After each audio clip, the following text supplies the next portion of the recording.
E aí, pessoal, beleza? Guilherme aqui. Vamos continuar então a nossa série de leitura comentada do Nosso Lar. Estamos no capítulo 4, o médico espiritual. Ele já chegou na colônia, né, no Nosso Lar. Ele ele estava ele tava lá no leito, mas mesmo assim ele queria ver o que ia acontecer, que ia ter uma primeira prece lá, e aí ele viu lá no telão a governadoria, os não sei quantos. Era ministro, não era ministros, mas enfim, tinha alguns lá embaixo. Ele viu o próprio Clarencio que foi resgatar ele, né? E vamos dar uma continuidade aqui então, ver o que acontece a partir de agora. O médico espiritual. No dia imediato, após reparador e profundo repouso, experimentei a bênção radiosa do sol amigo, qual suave mensagem ao coração. Claridade reconfortante atravessava a ampla janela, inundando o recinto de cariciosa luz. Sentia-me outro. Energias novas tocavam-me o íntimo. Tinha a impressão de sorver a alegria da vida a longos haustos. Sorver? Beber aos sorvos, ou aos poucos, né? Aos poucos, então. Beber lentamente. Tinha a impressão de beber lentamente a alegria da vida a longos haustos. Na alma, apenas um ponto sombrio, a saudade do lar, o apego à família que ficara distante. Numerosas interrogações pairavam-me na mente, mas tão grande era a sensação de alívio que eu sossegava o espírito longe de qualquer interpelação. É, eu não sei se foi no capítulo anterior ou no antes dele que ele falou que quando ele percebeu o sol e ele se sentia como um cego se abrindo os olhos pela primeira vez depois de séculos, né? Foi o que ele descreveu, né? E é isso, a gente anda muito desconectado com a natureza, né? A gente tem que perceber isso agora, enquanto vivos, nessa encarnação, sabe? Que a gente vive rodeado de quadrado, de concreto, sabe? A gente perdeu essa conexão, a gente como humanidade, né? Perdeu essa conexão com a natureza, então é importante se conectar, sabe? Ir pra natureza, ir pra uma cachoeira, ir pro mato, ir pra praia, ver o horizonte, né? Ter essa noção, assim, né? Enfim, continuando. Quis levantar-me, gozar o espetáculo da natureza cheia de brisas e de luz, mas não o consegui. E concluí que, sem a cooperação magnética do enfermeiro, tornava-se-me impossível deixar o leito. Cooperação magnética, né? Os passes, é isso que ele quer dizer com o magnetismo, né? Não voltar a mim das surpresas consecutivas, não voltei a mim, né? Quando se abriu a porta e vi entrar Clarencio, acompanhado por simpático desconhecido. Cumprimentaram-me, atenciosos, desejando-me paz. Meu benfeitor, da véspera, indagou do meu estado geral. Acorreu o enfermeiro, prestando informações. Sorridente, o velhinho, amigo, apresentou-me o companheiro. Tratava-se do irmão Henrique de Luna, do Serviço de Assistência Médica da Colônia Espiritual. Trajado de branco, traços fisionômicos irradiando enorme simpatia, Henrique auscultou-me demoradamente, sorriu e explicou. É de lamentar que tenha vindo pelo suicídio. Agora vai começar. As, as entidades lá do umbral das zonas inferiores já tinham começado a chamar ele de suicida, e eu acho que agora que ele vai entender isso, né? É de lamentar que tenha vindo pelo suicídio. Enquanto Clarence permanecia sereno, senti que singular assomo de revolta me borbulhava no íntimo. Suicídio? Recordei as acusações dos seres perversos das sombras. Não obstante o cabedal de gratidão que começava a acumular, não calei a incriminação. Creio que haja engano, asseverei melindrado. Meu regresso do mundo não teve essa causa. Lutei mais de 40 dias na casa de saúde, tentando vencer a morte. Sofri 2 operações graves devido à oclusão intestinal. Ele tinha relatado, né, que ele passou por um intestino, não sei o que, e aí ele lembrou de deixar a mulher e os 3 filhos e tal, mas é que ele lembra disso, né, eu não me suicidei, eu tive um problema intestinal, tal. Ele tava pensando nesse imediatismo, de como ele morreu, de como ele desencarnou, né? Mas vamos lá. Sim, esclareceu o médico, demonstrando a mesma serenidade superior. Mas a oclusão radicava-se em causas profundas, oclusão. A oclusão é o fechamento, a aproximação momentânea das bordas de uma abertura natural. Então, o fechamento radicava-se em causas profundas. Talvez o amigo não tenha ponderado bastante. O organismo espiritual apresenta em si mesmo a história completa das ações praticadas no mundo. E, inclinando-se atencioso, indicava determinados pontos do meu corpo. Vejamos a zona intestinal, exclamou. A oclusão, o fechamento, derivava de elementos cancerosos, e estes, por sua vez, de algumas leviandades do meu estimado irmão no campo da sífilis. Leviandades, né? Você deixar...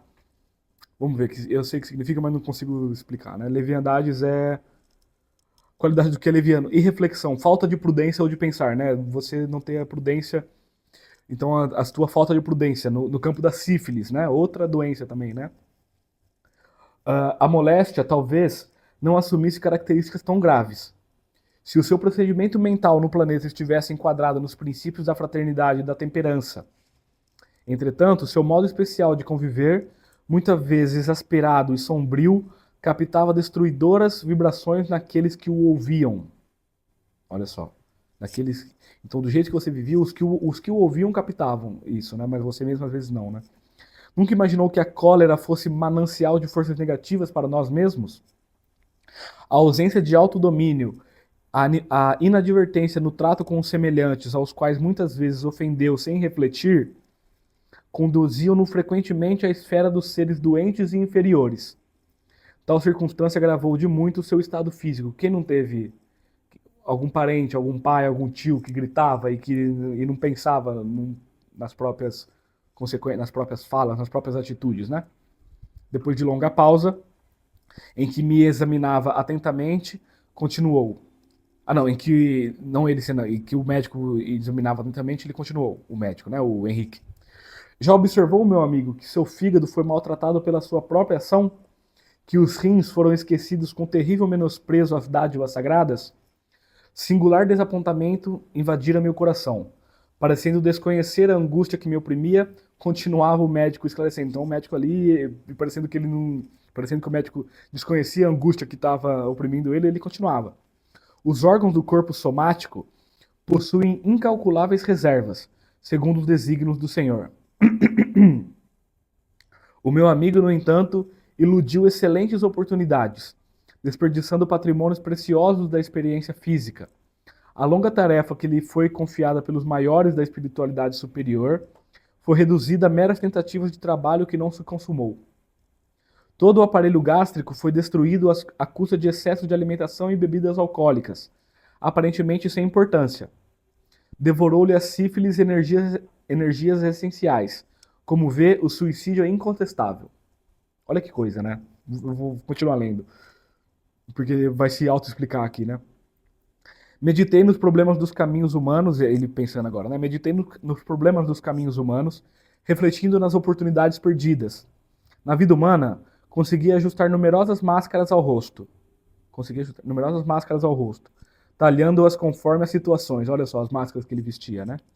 Aliás, não poderia supor, noutro tempo, que me seriam pedidas contas de episódios simples, que costumava considerar como fatos sem maior significação. Isso daqui não significa que é aquele julgamento, porque é isso, é o julgamento da própria consciência. Os enfermeiros estão relatando como ele viveu, mas só que eles não estão pedindo contas, né? Mas, enfim, é só para deixar claro aqui, né? Então, que considerava como fato sem maior... Ele não achava que era sem significação, né? As bebidas, o excesso, né? A sífilis, né? Como ele viveu sexualmente. Enfim, conceituar até ali os erros humanos, segundo os preceitos da criminologia. Ele só achava que os erros humanos eram o que significava os preceitos da criminologia, né? Só os crimes eram imperdoáveis, né? Não essas pequenas coisas, né? Todo acontecimento insignificante, estranho aos códigos, entraria na relação de fenômenos naturais para ele. Eu me deparava agora, outro sistema de verificação das faltas cometidas. Não me defrontavam tribunais de tortura, nem me surpreendiam abismos infernais, Contudo, benfeitores sorridentes, tipo, né, comentavam-me as fraquezas como quem cuida de uma criança desorientada, longe das vistas paternais.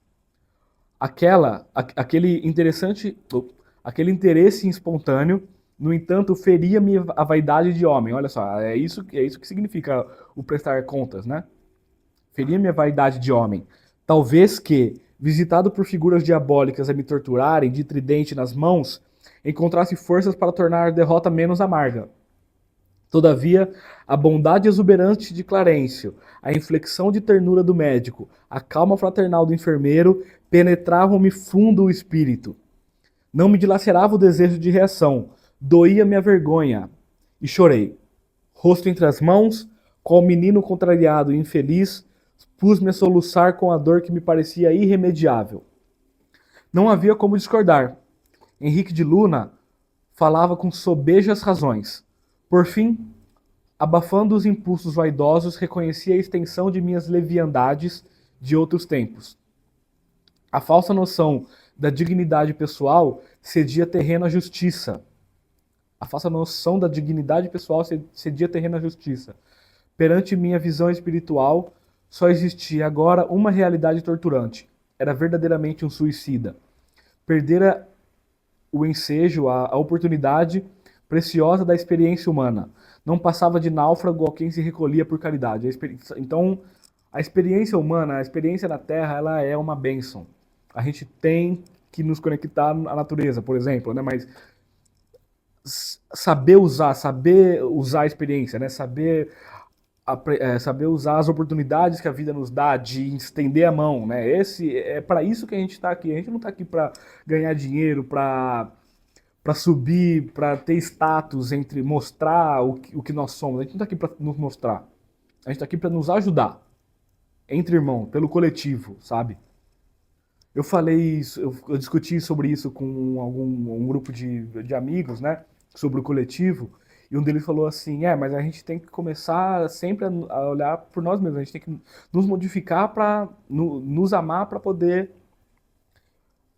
Primeiramente, né? Ele falou assim, mas só que eu não falei na hora, mas só que a gente só não pode cair na armadilha de a gente tem que nos amar primeiro, mas só que a gente não tem que.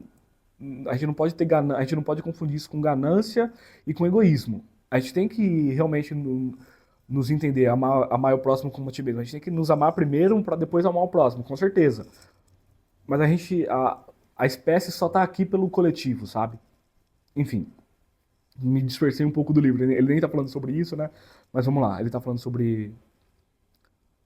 Enfim, foi então que o generoso Clarencio, sentando-se no leito a meu lado, afagou-me paternalmente os cabelos e falou comovido: Ô meu filho, não te lastimes tanto. Busquei-te atendendo à intercessão dos que te amam, dos planos mais altos. Tuas lágrimas atingem seus corações. Não desejas ser grato, mantendo-te tranquilo no exame das próprias faltas? Na verdade, tua posição é a do suicida inconsciente. Com certeza, né? Ele não sabia. Assim, ele não sabia, agora ele tá sabendo, né? Realmente. Que o álcool, a comilança, a sífilis matou ele, né? O corpo. Mas é necessário reconhecer que centenas de criaturas se ausentam diariamente da Terra, nas mesmas condições. Acalma-te, pois. Aproveita os tesouros do arrependimento. Os tesouros do arrependimento, olha que bonito, né? O arrependimento é. Mas só que existem tesouros aí, sabe? Ver as coisas boas nas coisas ruins, né? Então aproveita os tesouros do arrependimento, guarda a bênção do remorso, mesma coisa, né? Embora tardio, sem esquecer que a aflição não resolve problemas. Confia no Senhor e em nossa dedicação fraternal. Sossega a alma perturbada, porque muitos de nós, outros, já perambulamos igualmente nos teus caminhos. Ante a generosidade que transbordava dessas palavras, mergulhei a cabeça em seu colo paternal e chorei longamente. Então, olha que, no final das contas, é o coletivo que eu estou falando, né? E você saber pedir ajuda nesse momento, né? Nesse momento ou em outros também, a gente tem que saber pedir ajuda. Eu estava falando com uma pessoa sobre isso também, que ela não consegue pedir ajuda, né? Não consegue aceitar ajuda, né? Então, a gente está aqui para ser aqui e lá. Então, a humanidade, os espíritos, nós que somos espíritos, estamos aqui para nos ajudar, sabe? Para evoluir juntos, né? Já acabou o capítulo. Então, assim, eu acho que é bem isso mesmo, né? A gente está aqui para se ajudar, a gente tem que nos dar as mãos, dar as mãos àqueles que caem, que é o que está acontecendo com ele. E é muito legal, cara, é isso. É o primeiro livro do André Luiz. A partir do. Eu acho que. Eu não lembro se nesse, mas eu sei que a partir do segundo é ele fazendo o que aconteceu com ele agora. Ele ir resgatando outras situações. E cada situação é uma situação. Ao invés de resgatar, ele vai ajudar também os que estão em espírito ou os que estão aqui. Existe no. Eu acho que é no Missionários da Luz, no terceiro livro, que ele vai ajudar um processo de reencarnação. Então ele conhece o espírito lá no plano espiritual, e aí ele vem conhecer os pais aqui, encarnar. Então, assim, conhecer assim, né? Ver como que é a dinâmica familiar e tal. Muito legal, né? Então, assim, mais um capítulo, vamos lá, né? E te vejo no próximo. Fechou, família? Valeu!